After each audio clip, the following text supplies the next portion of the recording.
So, ladies and gentlemen, I am delighted to introduce Alex Honnold and Chai Vasarhelyi to have a conversation. And Alex strangely told me that whenever the trailer starts playing, he feels nervous. That doesn't seem such a big deal to get nervous about.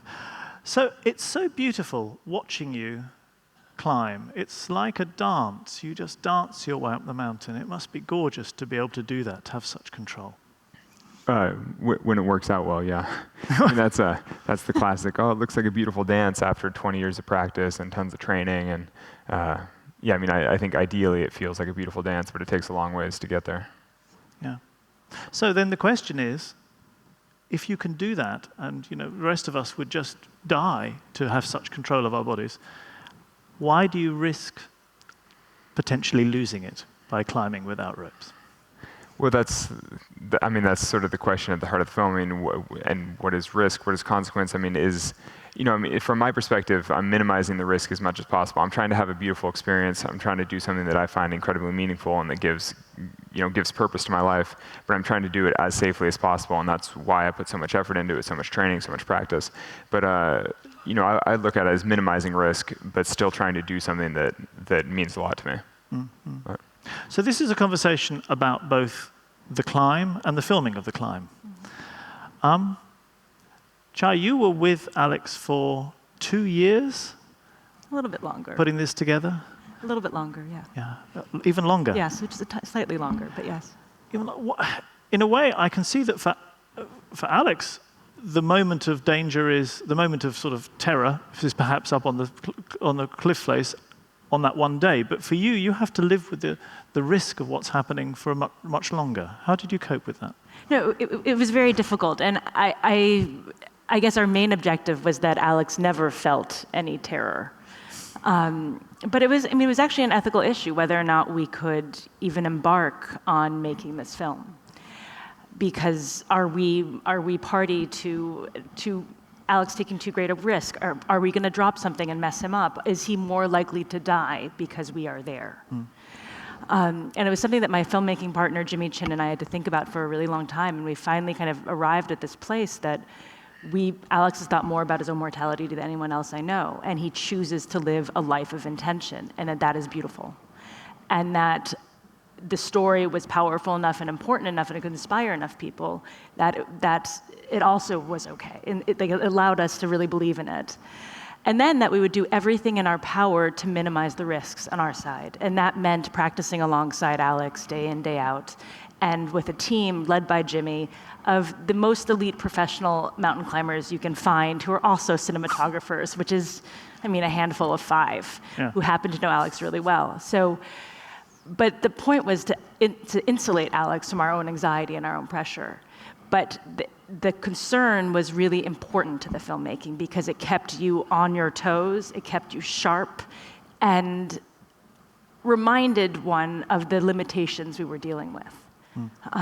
But yes, when the film finally premiered at Telluride, I looked down the road, our entire crew, and everyone was sobbing.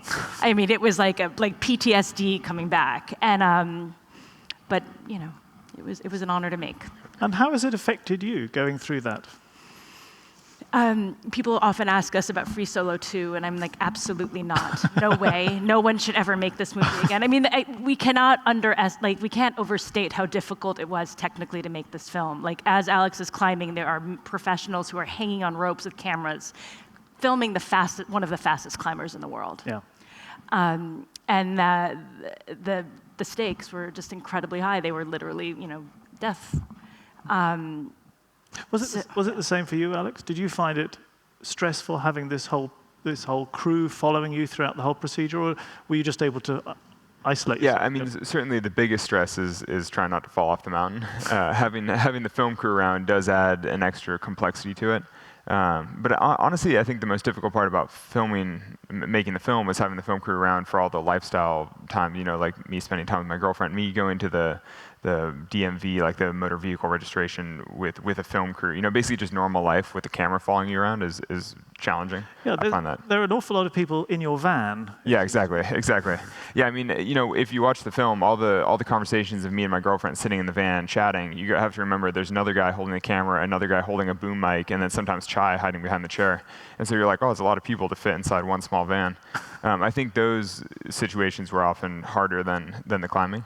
And in some ways, as Chai said, the filmmakers are all good friends of mine, and part of the reason I even made the film was because for me it was helpful to have people with me to work on the preparation, to have somebody to rappel down the wall with. So all the days that I spent hiking to the summit of El Cap, rappelling down the face and practicing and working and all that, it was nice for me to have some of my friends with me to help. And so, in some ways, making the film aided me in my objective of actually doing the climb because I had people to work with. Had I been doing it totally by myself in isolation, I would have had to keep all that secret, and it's just a lot more work to do by myself that way. But though I actually kind of wanted to say something. I mean, you keep talking about how risky it is, and talking about risk, and I kind of wanted to differentiate between risk and consequence, because when you watch the movie trailer, and I think a lot of people here watch the trailer and they're like, that's so risky. But the thing is, the risk is the likelihood of me falling off, which you can't really tell when you watch a film, because the shots that are used in the trailer, a lot of their shots are incredibly easy. So you look at it and you're like, that's really risky. But it's actually not, because on easy terrain, the likelihood of me falling off is virtually zero. There are obviously very difficult parts of that climb as well. But the consequences are always extremely high. I mean, anytime you're climbing without a rope, the consequence of falling is probably death. But the thing is, just from one visual image, you can't tell what the risk is. You can't tell the likelihood of failure from a picture. That's determined by training and practice. It's funny, because in your training, there's an awful lot of failure, I guess. Yeah. A little bit, and there's perhaps a parallel with the work of Nobel laureates, that, failure, failure, failure, and then eventual success. In your case, for instance, the boulder problem, that's something that you practiced and practiced and failed on, and then got right in the end. Could you talk us through it a little bit, just very briefly? Yeah, to be fair, I didn't fail on it that much, because obviously I needed to make sure I didn't fail when the time mattered. But no, it is true that that's something that I had fallen on in the past, and I had worried about for many, many years, and then practiced 50, 60 times before the actual climb, before the actual free solo. But yeah, for sure, the most difficult parts of the route I worked on forever. And in a more general sense, climbing training is mostly about failure. I mean, had you seen me at the climbing gym last night, I was mostly failing. And and that's just part of the process. I mean, you're not pushing yourself to the limit unless you're failing. You don't know what your limit is unless you fail. It's just that with free soloing, it's very important not to find your limit. It's interesting. I mean, with nonfiction filmmaking, you really do not know what's going to happen next. And so I think it really quite intersects with this idea of into the unknown, because for us, we were there to witness something. And we never would have anticipated that Alex would meet Sonny in the course of making this film, and they would suddenly fall in love, and that Alex would evolve emotionally, not necessarily because of the climb, but because of being challenged personally and being inspired by this amazing woman. So it was, it's always kind of this, for a filmmaker, it's always a journey into the unknown. That's the exciting part. You hope and wait to actually capture something that happens on screen. Hence, sitting with Alex for hours and hours and hours and hours. Hoping for that one moment that's decent. Yes, yeah. and you'll see in the film there are a few remarkable moments that we caught, but but that's the fun of it. In fact, maybe you found Sonny and introduced her to the storyline because it was so good. Well, no, she found me. Sonny found Alex, and I have to say, it was incredibly nerve-wracking for us in the beginning, because a girlfriend in a movie is a girlfriend for life, one.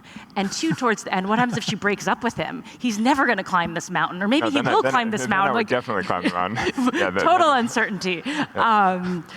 So it was, but that's part of the work, and you have to trust yourself to treat it with respect, and treat Alex's life with respect in the moment. Yeah, for sure. I just want to come back to the danger a little bit. I mean, it's ever present. So recently you've done a speed climb of this route called the Nose, and you're now the world record holder for that climb, which when it was first done took 45 days, and you've done it in 2 hours, right? Yeah, that's all correct. But one of the people who was competing against you on that, but also your friend, Brad Gobright, died just last month, I think, in a climbing. Last week, yeah. Last week, yeah. Yeah. And it wasn't a free solo climb. It was just he fell off a rope, right? I mean, does that omnipresent death of friends affect you? How do you cope with it? I mean, it affects you personally, obviously, but I mean in your climbing career. How do you cope with it when you next go onto the wall? I mean, it's hard to say. I mean, that's pretty fresh. I mean, there were actually sort of 2 terrible accidents in climbing last week, and so they both, yeah, I mean, they definitely take a personal toll, and it's sort of hard. I don't know. I mean, I think that I try to approach objectives clear-eyed to begin with. I mean, when you're working on free soloing El Cap, I've certainly thought a lot about the possibility of making a mistake, the possibility of falling, what it would feel like, what would happen. So I've certainly thought through my own mortality and try my best to avoid it.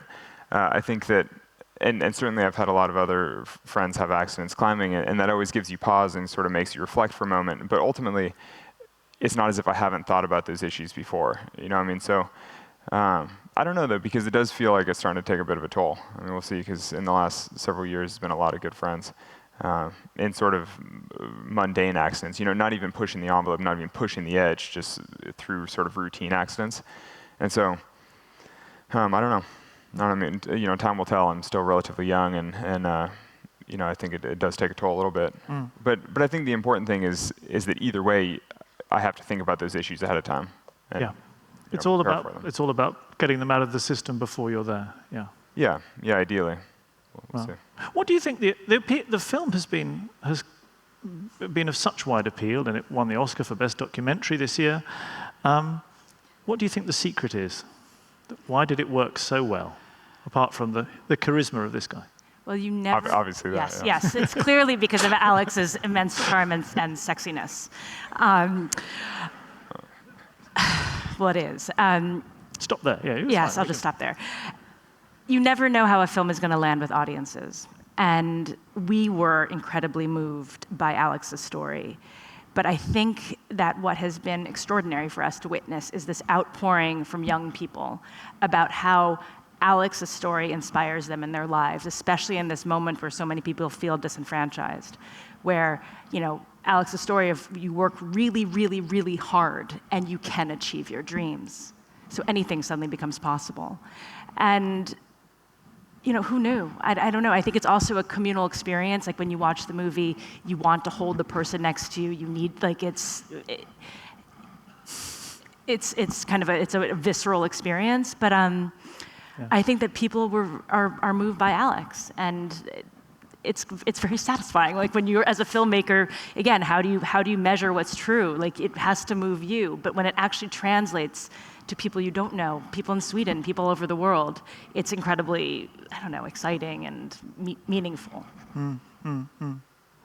So your directing partner, Jimmy Chin, is a great climbing partner of Alex's, and they've been climbing for a decade or more, I think. Yeah. Do you climb?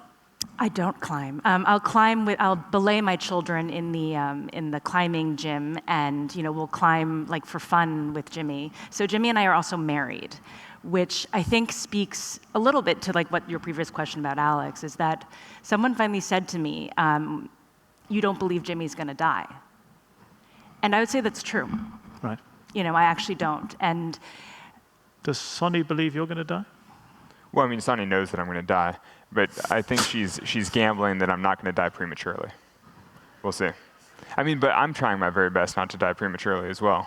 But the challenge is that all of our friends actually several of our friends were also doing their best not to die prematurely. So it's just hard to know. I mean, that's why it's so hard when accidents happen, is because you know that your friends were also trying their best, and yet they still made a mistake or something happened. But. Sorry, I didn't mean to interrupt you, Jay. Carry on. Oh, no, do you remember that moment when Sonny asked you about what percentage, what's your percentage, what's the likelihood of your falling? No, I don't. Did she ask? Yes. Oh. It's hard to put numbers on that, though. Actually, you did put a number, though. Did I? What did I say? You said it was about 3%. I threw out 3%? And then she had thought 30%. Oh, she missed. And then I almost fell off my chair. I was like, you've been thinking he's got a 30% chance of dying, but at the same time, this is all totally random. My fears were Alex having a heart attack, there being an earthquake, or him being stung in the eyes by bees. And then after the film, he was running and was stung in the eyes by like hornets and kept on running. So I wish that had happened earlier. Yeah, it turns out being stung in the eye, no big deal. Yes. Anyway, all this exposure to it hasn't tempted you to go up a rock face. It seems horrible. I mean, like, why would anyone ever do this? No, it seems beautiful. No, I mean, it's fun to be outside, and that's really, that's what I take away from it. I don't need to have bloody hands, or, we've got 2 small children. I'd like to be around, at least one of us. It's a good point to end on, but you are a wonderful advertisement for climbing. Thank you very much indeed for speaking to us both, Alex. Thank you. Thank you.